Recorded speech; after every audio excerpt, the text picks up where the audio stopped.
Merci, Madame la Présidente, Madame la Ministre. Pour vous redire notre mécontentement, vous le savez, sur le fait que le Sénat ne puisse pas se prononcer sur le CETA. D'ailleurs, il y a un peu plus de 2 mois, ici même, notre groupe avait déposé une proposition de résolution adoptée à l'unanimité, moins quelques abstentions, et je le reconnais. Et nous avions eu un débat d'extrême qualité où chacun et chacune des groupes a pu s'exprimer.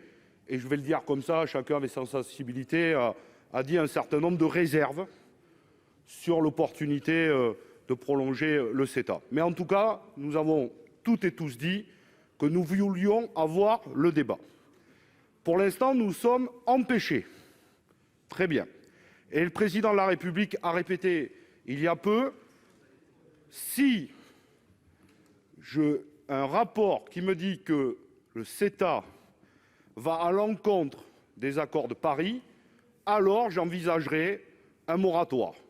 Et la Convention citoyenne a redit qu'elle souhaitait, pour sa part, les 150 citoyens, plutôt un moratoire sur l'ensemble des traités de libre-échange, et particulièrement le CETA et le Mercosur.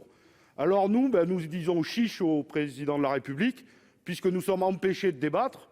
Nous vous proposons de faire un moratoire sur l'opportunité d'un moratoire sur ce traité de libre-échange. Au moins, nous aurons les données. Et puis, comme ça, nous pourrons, si c'est le cas, et si c'est ce rapport que vous ferez, pas nous, que vous ferez, montre que cet accord va à l'encontre des accords de Paris, peut-être que le président de la République pourra envisager potentiellement un moratoire. Voilà, donc j'espère, au minimum, que nous allons pouvoir au moins avoir un petit débat et peut-être l'opportunité de le voter collectivement. Chacun et chacune ne présagera rien de ce qu'il pense du CETA. Nous demandons bien un rapport sur l'opportunité ou pas d'un moratoire si ce CETA et cet accord de libre-échange contrevient ou non aux accords de Paris. Voilà, et je pense que c'est une pièce de plus mise dans la volonté, entendez bien Madame la Ministre, que nous ayons finalement ce débat ici dans l'hémicycle. Je vous remercie. Merci, chers collègues. Madame le rapporteur, votre avis. Merci Madame la Présidente. Donc, je pense que nous l'avons tous compris. Il s'agit d'un amendement d'appel pour rebondir sur ce sujet qui tient à cœur à notre collègue et qui nous tient tous d'ailleurs à cœur, puisque nous souhaiterions effectivement pouvoir débattre sur ce sujet du CETA.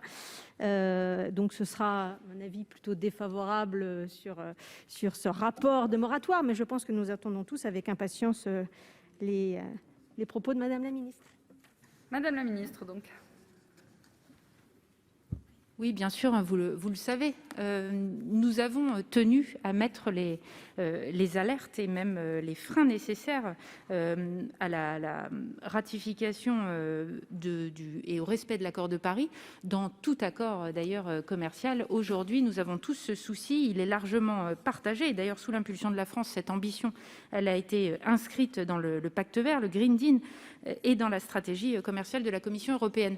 Donc, je crois qu'aujourd'hui, les lignes rouges ont été clairement fixées. La France s'en est largement fait valoir. Et le travail sur ces questions, la réflexion, le débat doit évidemment se poursuivre pour préfigurer les futurs accords, bien évidemment.